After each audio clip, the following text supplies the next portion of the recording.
آپ کے بارے میں انفارمیشن آئی کہ آپ N129 کا لاہور میں الیکشن لڑنے والے تھے، پھر آپ نے ارادہ مؤخر کر دیا، کیا ہوا تھا؟ وہ میری بیٹی ابھی کولمبیا سے پڑھ کے آئی، رائٹر ہے، اور اس نے ساؤتھ ایشین اسٹڈی میں اسٹڈی کی. اس نے بڑا اچھا کہا کہ پاپا یہ چوہوں کی دوڑ ہے اور آپ بھی چوہے بن جائیں گے. آپ خود 16 MNA اور 36 MP کے حلقے سے الیکٹ ہو کے آئے ہیں، لاہور چیمبر کے پریزیڈنٹ بنے ہیں. تو میں ابھی تک جتنے MNAs ہیں، جتنے منسٹر ہیں، آپ جتنا ویژن ہی کسی کا نہیں دیکھا. تو آپ چوہوں کی دوڑ میں چوہے نہ بن جائیں. تو ڈونٹ ڈو اٹ. اور اگر آپ لڑتے ہیں تو آپ پاکستان تحریک انصاف سے؟ دیکھیں، لوگ کہتے ہیں کہ میں تحریک انصاف میں ہوں. میں یقین کرو آج تک عمران خان سے نہیں ملا، صرف ایک دفعہ ملا تھا 96 میں. اچھا. وہ بھی ڈونیشن دیا تھا شوکت خان کو. میری کوئی تصویر عمران خان کے ساتھ نہیں ہے. اگر کوئی سچ بولے اور اس کو عمران خان گنا جائے، اگر کوئی جھوٹ کا پلندہ لے کے چلے تو اس کو آپ کہیں یہ پیپل پارٹی اور نون لیگ کا بندہ ہے. یہ تو کوئی بات نہیں. ان 77 سالوں میں کون سا حکمران بہتر لگا آپ کو، چاہے وہ ہسٹری میں تھا یا ابھی موجود ہے، جس کی دیکھیں جی، پالیسیاں بہتر تھی ملک کے لیے؟ میں آپ کو ایک بات بتاؤں جی. ایوب خان صاحب بہت اچھے تھے، بڑی اچھی پالیسی تھی، مگر جو پانی بیچ گئے اس ملک کا بنجر کر گئے.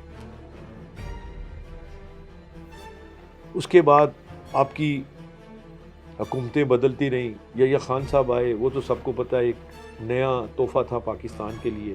پاکستان کے 2 ٹکڑے ہو گئے بدقسمتی سے. اور میں بیوروکریسی کے خلاف کیوں ہوں، یا میں کیوں کہتا ہوں بٹو مرحوم از دا بیسٹ لیڈر، بٹ جو انہوں نے پاکستان میں نیشنلائزیشن کی تھی ایجوکیشن پہ، انڈسٹری کے اوپر، اس کا خمیازہ 51 سال سے ہم بھگت رہے ہیں. کوئی انڈسٹری لگانے کے لیے تیار نہیں. چون لائی تشریف لائے پاکستان تو انہوں نے بیکو فیکٹری کو، جو آج پیکو ہے، وہاں پہ جب انجن اور گاڑیاں اور ٹرک بن رہے تھے اور ٹینکوں کا تیاری ہو رہی تھی، تو انہوں نے کیا جینس قوم ہے یہ. وہ ایوب خان کا تحفہ تھا. اس کے بعد اس قوم، اس گھر کو آگ لگی، اس گھر کے چراغ سے.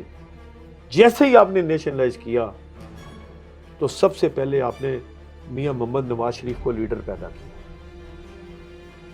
وہ بھی لیڈر کیسے بنے؟ فوج کی وجہ سے. بٹو کیسے لیڈر بنا؟ 29 سال کی عمر میں بٹو صاحب وزیر خارجہ بنے تھے ایوب خان کی کیبنٹ میں. کوئی بھی آپ کا سیاسی ہے، کسی کا قد بغیر فوج کے نہیں ہے. آپ فوج کو مائنس کر دیں، کوئی بھی آپ کا لیڈر پیدائشی نہیں تھا. جیسے شورش کشمیری تھا، عطا اللہ شاہ بخاری تھے، یہ لیڈر تھے. یہ لیڈرشپ نہیں ہے کہ آپ کے پیچھے اسٹیبلشمنٹ کی وجہ سے آپ لیڈر بن جائیں، اس کے بعد کہیں او بھائی اگر باجوہ نواز شریف کو نکالے تو فوج غلط ہے، اگر باجوہ صاحب فیور کرے عمران خان دی تو نون لیگ کہتی ہے وہ غلط ہے، اگر اس وقت عمران خان کی فیور نہیں ہو رہی تو وہ فوج غلط ہے، اگر شہباز شریف کی فیور ہو رہی ہے تو فوج صحیح ہے. اب دیکھیں کیا ہو رہا ہے تماشا. اب یہ فیلڈ مارشل صاحب کی ایکسٹینشن کے اوپر ڈسکشنیں شروع ہو رہی ہیں. اور بھائی اگر یہ آنیسٹ اور لائل ہوتے تو اس ملک میں پیسہ رکھے نا. اس ملک کے باہر پیسہ لے جانے کا مقصد کوئی نہیں. انڈیا میں کوئی شخص اگر وہ ڈیول نیشنل ہے، وہ بزنس نہیں کر سکتا. یہ ونوں میں کیسے بیٹھے؟ فوجی حکمران بھی تو رہے نا پاکستان میں لمبے عرصے تک. تو کیا اس کا کیا نتیجہ نکلا؟ 33 سال جتنا عرصہ فوج حکومت میں رہی ہے ڈائریکٹ، اس کا فائدہ یہ ہوا ایوب خان نے ڈیم بنائے، انڈسٹری لگوائی.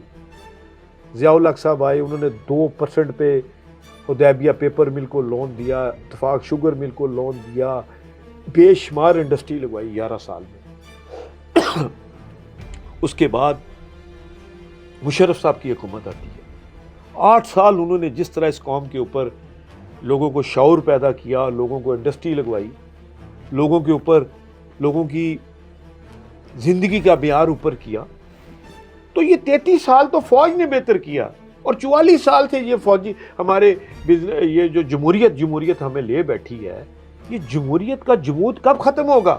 آپ تو مجھے گفتگو سے قائل نظر آتے ہیں کہ فوج اگر پیچھے بیٹھ کے چلا رہی ہے تو یہ ٹھیک کر رہی ہے.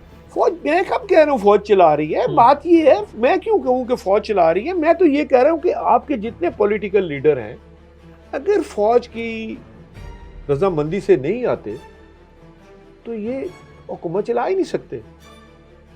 سلما بٹ جیسے تو آپ نے ایڈوائزر لگائے ہوئے ہیں پنجاب حکومت میں، آلو ٹماٹر کا بھاؤ پوچھ لو. او بھائی، او خدا کا نام ہے، پورا پاکستان ایک طرف تھا اور میں نے 37A کو تبدیل کروا کے رکھا.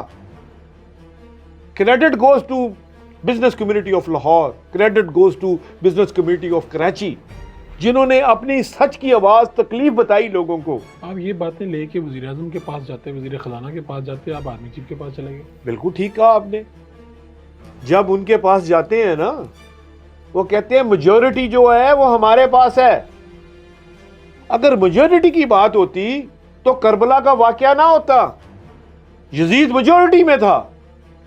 وہ کہا آپ کی بات نہیں سنتے، وہ کہتے ہیں ہم میجورٹی میں. ہاں، اور آپ کو میجورٹی کا عالم بتا دوں، پورا فیڈریشن کراچی اور لاہور 73% ٹیکس دیتا ہے 100 میں سے. پاکستان کے بجٹ کا 73% ٹیکس کراچی اور لاہور سے ملتا ہے آپ کو، اور 27% آپ کو ٹیکس پورے پاکستان سے ملتا ہے. یہ ہے جمہوریت. 345 ووٹ آپ کو میں کلپ دے دیتا ہوں جو فیڈریشن کا پریزیڈنٹ عاطف اکرام صاحب کہتے ہیں، شیخ صاحب، کیونکہ ان کی فاٹا پاٹا میں فیکٹری ہیں، وہ بینیفیشری ہیں. جب ایک بندہ بینیفٹ اٹھائے گا وہ حکومت کے خلاف کیسے بات کرے گا؟ اگر مجھے حکومت 100 ایکڑ کنال جگہ دے دیتی ہے، جی یہ پڑھو جی چپ کر یار، خاموش کر. کئی صحافیوں کو پروٹ پلم دیے، کئی صحافیوں کو بلائج کیا، کئی دوستوں کو بلائج کیا حکومتوں نے. کیوں کرتے ہیں؟ خاموش کروانے کے لیے. خاموش. کئیوں کے مائک بند کر دیتے ہیں، کئیوں کے آپ نے کئی صحافیوں کو ٹی وی پہ نہیں آنے دے رہے. جو سچ بولتے ہیں آپ اس کو مائنس کر دیتے ہیں. آپ کو خاموش کروانے کے لیے کوشش نہیں؟ گولی مار دیں. اور بچ گئے تو یہ جہاں، مر گئے تو اگلا جہاں. نہیں، کوئی لالچ، کوئی تحفہ، کوئی اس طرح جو کچھ میں لیتا ہی نہیں. آفر ہوئی آپ کو؟ میں کہتا ہوں آفر کی بات چھوڑے، میں لیتا ہی نہیں. میرے فون ٹیپ ہوتے ہیں، مجھے کیا فرق پڑتا ہے؟ میں کون سا کوئی 2 نمبر کام کرنا ہے؟ میں نے اس ملک کے لیے کچھ کرنا چاہتا ہوں. آپ جس طرح سے جو مشکل باتیں کر رہے ہیں، آپ لاہور چیمبر کے صدر ہیں، آپ کو کچھ لوگ آ کے، آپ کے دوست، آپ کے ویل وشر آ کے کہتے تو ہوں گے کہ یار اس کے نتائج بڑے سنگین ہوں گے. سر دیکھیں، میں آپ کو ایک بات بتاؤں، یا آپ بہادر شاہ ظفر بن جائیں یا ٹیپو سلطان بن جائیں. 2 راستے ہیں آپ کے پاس. تو آپ نے ٹیپو سلطان بننے کی انشاءاللہ ٹیپو سلطان بن کے دکھانا ہے اس قوم کو. اگر اپنی قیمت لگوا لی. اور یہ بھی میں بات بتا دوں، مجھے زندگی کی کوئی تمنا نہیں ہے ایسی کی جس میں ہر وقت ایک خوف ہو. اور میں آپ کو یہ بھی بتا دوں، آئی ہیو نو ڈرائیور، نو ڈالا، نو گن مین. آپ اکیلے سفر کرتے؟ بالکل اکیلا کرتا ہوں. صرف اس لیے کہ جس دن خواجہ آصف صاحب نے کہا کہ دیکھ لیں گے، اس دن کے بعد میں نے کہا موت تو اب کنفرم ہے، شہادت کا وقت طے ہے، وہ اللہ کو پتہ ہے. بات یہ ہے کہ میرا خون گرانے سے اگر حکومتیں چلیں گی تو چلا کے دکھا دیں. اس سے پہلے آپ لوگ ساتھ رکھتے تھے؟ نو، میں نہیں، میرے پاس ڈرائیور تھا. ٹھیک ہے، ایک آدھ بندہ جو بندہ رکھتا ہے، پیے شیے ساتھ چلتے ہیں نا، کیونکہ میں اکیلا تو اتنا نہیں نا. آخر میں نے پڑھنا ہوتا ہے، اسٹڈی کرنی ہوتی ہے. I work about 19 hours per day, 20 hours per day.